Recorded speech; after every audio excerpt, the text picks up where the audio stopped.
दोस्तों yes bank की बात करें तो यहाँ पे काफ़ी अच्छी गुड न्यूज़ निकल के आ रही है। मोतीलाल ओसवाल ने नई रिपोर्ट जारी की है जिसमें ये निकल के आ रहा है कि यस बैंक में म्यूचुअल फंड ने ज़बरदस्त खरीदारी की है दिसंबर महीने में। क्योंकि आप देख सकते हो कि बार बार ये कहा जाता है कि यस बैंक का स्टॉक कमज़ोर है और इसमें बड़े फंड हाउस इन्वेस्टमेंट नहीं कर रहे, उसके उलट म्यूचुअल फंड का निवेश हुआ है। तो कौन से शेयरों में इन्होंने निवेश किया समझने की कोशिश करेंगे इस वीडियो के माध्यम से। साथ में यहाँ पे हम ट्राइडेंट लिमिटेड को डिस्कस करने जा रहे हैं। ट्राइडेंट लिमिटेड ने बहुत बड़ा फैसला किया, उन्होंने एक कंपनी का अधिग्रहण किया है। ग्लोबल मार्केट में अपनी पकड़ और कंपनी मजबूत कर रही है, उसको समझने की कोशिश करेंगे। और अब रिजल्ट भी आने वाला है क्योंकि कंपनी के लिए सबसे बड़ी प्रॉब्लम है इस समय ग्लोबल मार्केट में जो टेक्सटाइल सेक्टर दबाव में, उसकी वजह से प्रॉब्लम जरूर है, लेकिन क्या उम्मीद आगे बेहतर की है दिखाई दे रही है, उसको समझेंगे। साथ में यहाँ पे हम जियो फाइनेंशियल सर्विस को डिस्कस करेंगे जो एक काफ़ी अच्छी गुड न्यूज़ इधर से निकल के आ रही है। साथ में यहाँ पे हम रिच फील्ड फाइनेंशियल सर्विस को भी डिस्कस करेंगे जिसने बोनस देने का ऐलान किया है। लेकिन फ्रेंड्स उससे पहले अगर आप पहली बार हमारे चैनल पे आए तो चैनल को सब्सक्राइब कर दीजिए, एक बेल आइकॉन दबा दीजिए ताकि जब भी नया वीडियो बने पहला नोटिफिकेशन आपको मिले। वीडियो पसंद आए तो लाइक से जरूर कीजिए। चलो फ्रेंड्स वीडियो स्टार्ट करते हैं। मैं हूँ आपका दोस्त SB दवे और हमारे अपने चैनल ऑनलाइन कमाई में आपका बहुत बहुत स्वागत है। तो सबसे पहले यस बैंक के कारोबार की बात कर ले तो इस समय लगभग 2-2:30 बजे का टाइम है। 17.97 पे स्टॉक ट्रेड कर रहा है। 0.28% की गिरावट देखने को मिल रही है। कल की तेज़ी के बाद आज स्टॉक में कुछ प्रॉफिट बुकिंग देखने को मिल रही है। अब यहाँ पे जो रिपोर्ट निकल के आ रही है, yes bank, IREDA, Paytm, MGL ऐसे कुछ मिड कैप और स्मॉल कैप स्टॉक है जिसमें होल्डिंग को बढ़ाया गया है।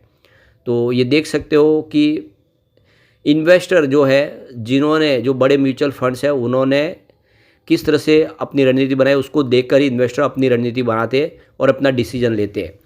तो ये देख सकते हो कि सबसे बड़ी बात है कि मोतीलाल ओसवाल ने अपनी तरफ से रिपोर्ट जारी किए गए जिसमें म्यूचुअल फंड की तरफ से यहाँ पे देख सकते हो कि करीब 60% निफ्टी मिड कैप 100 में खरीदारी की गई है और 53% उनकी खरीदारी है वो स्मॉल कैप 100 स्टॉक के अंदर है लास्ट मंथ में दिसंबर में। तो टॉप जो मिड कैप और स्मॉल कैप परचेज रही है म्यूचुअल फंड की, उसमें सबसे ऊपर आपको यस बैंक दिखाई देगा। उसके बाद में हुडको, टाटा एलेक्सी, गोदरेज प्रॉपर्टीज और इरेडा। इसके अलावा अगर आप देखें तो ये जो टॉप 5 के अलावा भी कुछ और स्टॉक जरूर है, लेकिन ये टॉप 5 परचेस किए गए म्यूचुअल फंड के स्टॉक है जिसमें यस बैंक सबसे ऊपर है। यस बैंक में ज़बरदस्त खरीदारी म्यूचुअल फंड ने की है। तो यहाँ पे देख सकते हो कि यस बैंक के अंदर 166.7% मंथ ऑन मंथ बेसिस पे होल्डिंग बढ़ाई है म्यूचुअल फंड ने, यानी करीब 430 करोड़ का निवेश किया है। काफ़ी बड़ा निवेश किया है यस बैंक के अंदर और ये क्लियरली सिग्नल है कि आने वाले समय यस बैंक बेहतर कर सकता है। जिस तरह से म्यूचुअल फंड ने अपनी होल्डिंग को यहाँ पे बढ़ाया, इस गिरावट का पूरा फायदा उठाया। हुडको के अंदर भी देखें तो काफ़ी अच्छी होल्डिंग बढ़ी है। करीब यहाँ पे देख सकते हो कि 93% यहाँ पे उनकी होल्डिंग बढ़ी है, यानी 28.9 मिलियन यूनिट खरीदे गए। टाटा एलेक्सी, गोदरेज प्रॉपर्टी और इनके अंदर भी देखें तो 77.6% के आसपास और 44% और 38.80% के आसपास की होल्डिंग बढ़ती हुई दिखाई देगी। यानी जो निवेश बढ़ा है उसमें आप देखें तो सबसे ज़्यादा यस बैंक के अंदर बढ़ा है। जो टॉप 5 यहाँ पे मिड कैप 100 के जो शेयर है उसमें सबसे ज़्यादा जो निवेश किया है तो वो यस बैंक के अंदर है म्यूचुअल फंड ने, और ये बहुत बड़ी एक शुभ संकेत है। यहाँ पे ये जो होल्डिंग आप इसको देखेंगे तो आपको समझ में आएगा कि यस बैंक में 161% की मंथ ऑन बेसिस पे होल्डिंग बढ़ी है और दूसरी तरफ हुडको में 89% है, टाटा एलेक्सी में 81% है, गोदरेज प्रॉपर्टी में 44% है। तो इन सब के मुकाबले यस बैंक में बहुत भारी निवेश हुआ है। तो इससे बात क्लियरली समझ में आ रही है कि यस बैंक में निवेश काफ़ी ज़्यादा कर रहे हैं और ये आने वाले समय इस बात का सबूत है कि यस बैंक आने वाले समय बेहतर कर सकता है। बहुत सारे स्टॉक से निवेश को कम भी किया गया है, जो आने वाले समय में ये बात का सबूत है कि म्यूचुअल फंड की रणनीति क्या है। तो इस गिरावट का पूरा फायदा उठाया जा रहा है और अब रिजल्ट भी हमारे सामने आने वाला है। रिजल्ट बेहतर होगा तो फिर एक अच्छी तेज़ी की संभावना बन सकती है। बहुत सारे म्यूचुअल फंड खुद खरीदारी करते हैं लेकिन वो कहते हैं कि ये यस बैंक का स्टॉक कमज़ोर है और ये लगातार ऐसे बोलते रहते हैं हर रिजल्ट के बाद, लेकिन वो दबा के खरीदारी भी करें और इसीलिए आपको यस बैंक पे खास ध्यान रखना चाहिए। चलते हैं जियो फाइनेंशियल सर्विस की तरफ। 272 पर क्लोजिंग थी। 0.15% की इस समय गिरावट देखने को मिल रही है। लगभग 2:30 बजे के आसपास का टाइम है। अब यहाँ पे जियो फाइनेंशियल के लिए जो सबसे अच्छी गुड न्यूज़ है कि निफ्टी 50 का हिस्सा बन सकता है जियो फाइनेंशियल सर्विस और जोमेटो। और ये देख सकते हो कि 2 शेयर है जो इस लिस्ट से बाहर हो जाएंगे। तो देख सकते हो कि निफ्टी 50 में आने के बाद इन शेयरों के अंदर काफ़ी बड़ा जो फ्रेश इन्वेस्टमेंट आने की संभावना बनेगी। तो जेएम फाइनेंशियल लिमिटेड ने रिपोर्ट जारी की है और इसमें जो निफ्टी इंडेक्स की रीबैलेंसिंग जो है फरवरी 2025 में होगी। इसमें तय किया जाएगा कि इंडेक्स में किन नए स्टॉक को शामिल करना है और किन को बाहर करना है। 31 मार्च 2025 से यह घोषणा जो है प्रभावी होगी। तो जेएम फाइनेंशियल की रिपोर्ट के मुताबिक इंडेक्स में जोमेटो और जियो फाइनेंशियल सर्विस में भारत पेट्रोलियम कॉर्पोरेशन लिमिटेड और ब्रिटानिया इंडस्ट्री लिमिटेड की जगह ले सकते दोनों। तो दो ये स्टॉक है जो बाहर निकलेंगे। निफ्टी 50 में शामिल होने के चलते दोनों कंपनियों में क्रमशः $620 मिलियन का जो निवेश है वो जोमेटो में आएगा और $607 मिलियन का जो निवेश है वो देख सकते हो कि यहाँ पे करीब जियो फाइनेंशियल सर्विस में आ सकता है। तो काफ़ी बड़ा निवेश आ जाएगा। आप देख सकते हो कि इससे ये समझ सकते हो कि स्टेबिलिटी के ऊपर अंदाज़ा लग रहा है कि ये स्टॉक वाकई में स्टेबल है, इसीलिए इसको निफ्टी 50 का हिस्सा बनाया जा रहा है। नोमा अल्टरनेटिव की तरफ से पहले ही अंदाज़ा लगा दिया गया था कि यहाँ पे निफ्टी 50 में शामिल हो सकते हैं जियो फाइनेंशियल सर्विस और जोमेटो। तो कुल मिला के देख सकते हैं कि नोमा की तरफ से अंदाज़ा था कि ब्रिटानिया की बजाय उन्होंने आइसर मोटर्स के लिए कहा था कि वो बाहर हो जाएगा, लेकिन जो देख सकते हो कि अंदाज़ा बिल्कुल सही है। और ये जो रीबैलेंसिंग के लिए जो इंडेक्स प्रोवाइडर है 1 अगस्त से लेकर 31 जनवरी के पीरियड के बीच में जो average free float market cap होगा उसको लेकर अंदाज़ा लगाया जाएगा। तो यहाँ पे जियो फाइनेंशियल का पूरा अभी चांस बन चुका है।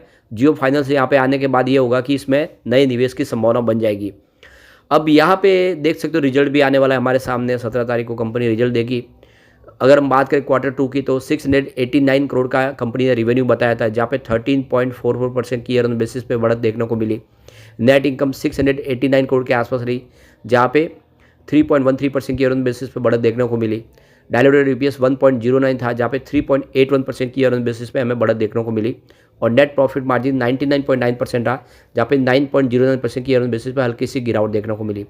चलते हैं ट्राइडेंट की तरफ। 31.54% में स्टॉक ट्रेड करता हुआ दिखाई देगा। 1.19% की तेज़ी देखने को मिल रही है।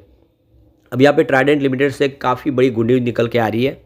ट्राइडेंट लिमिटेड ने एक्सचेंज को जानकारी दी है कि ट्राइडेंट ग्रुप इंटरप्राइजेस लिमिटेड जो सिंगापुर बेस इनकी ओवरसीज एक सब्सिडीज कंपनी है ट्राइडेंट लिमिटेड की, उन्होंने यहाँ पे THTL ट्रेडिंग LLC लिमिटेड का कंपनी का अधिग्रहण किया है।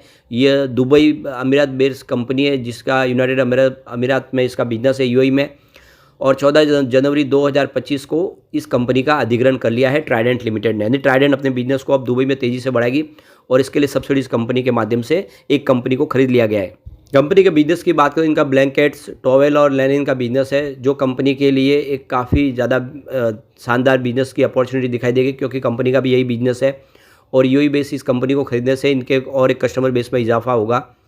तो देख सकते हो कि टोटल ये 38,500 करोड़ में इसकी डील हुई है। तो ट्राइडेंट ग्रुप की जो ग्लोबल कंपनी है उन्होंने इस कंपनी का अधिग्रहण किया है। तो काफ़ी अच्छी गुड न्यूज़ है। और आप देख सकते हो ट्राइडेंट लगातार बिजनेस को बढ़ा रहे। इससे हम कह सकते हैं कि आने वाले समय ट्राइडेंट के अंदर संभावना पॉजिटिव बनेगी। अब चलते हैं रिचफील्ड फाइनेंशियल सर्विस की तरफ। 113 पर क्लोजिंग है, 2% की तेज़ी देखने को मिल रही है। इस समय स्टॉक में संभावना पॉजिटिव बनी हुई है। और यहाँ पे देख सकते हो कि अपर सर्किट लग गया है 113 पे। देख सकते हो कि इसमें ट्रेड नहीं हुआ है, सीधा अपर सर्किट लगा है 2% का। और इसके पीछे वजह कंपनी ने एक शेयर के ऊपर एक शेयर बोनस देने का ऐलान कर दिया है। इसकी रिकॉर्ड डेट भी आ चुकी है, 14 फरवरी इसकी रिकॉर्ड डेट है। यानी अभी एक मौका है आपके पास, पूरा महीना पड़ा है, खरीदारी करेंगे तो आपको बोनस का फ़ायदा मिल जाएगा। यह एक फाइनेंशियल सर्विस प्रोवाइड करने वाली कंपनी है जो स्टॉक ब्रोकिंग का बिजनेस करती है, पोर्टफोलियो मैनेजमेंट, मर्चेंट बैंकिंग, इस तरह से सारे बिजनेस कंपनी करती है।